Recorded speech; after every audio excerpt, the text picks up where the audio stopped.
Lucy and Claire clothing, worth your money or just hype? So first off, there's a bit of confusion here because people mix up a few names, Lucy and Porter, Lucy Claire on TikTok, and even Lucy and Yak. If we're talking about the online boutique-style stores like Lucy and Porter, reviews are pretty mixed.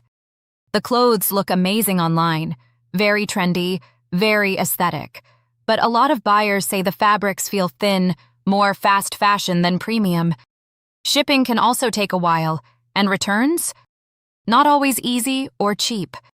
Now, creators like Lucy Claire are different. She's not really selling a brand. She's showing budget-friendly outfit finds, mostly from local stores, which is actually helpful if you're trying to save money. And then there's Lucy and Yak. That's the higher quality option. Ethical, durable, but definitely pricier. So overall, it really depends which Lucy you mean. Some are worth it, others are more hit or miss.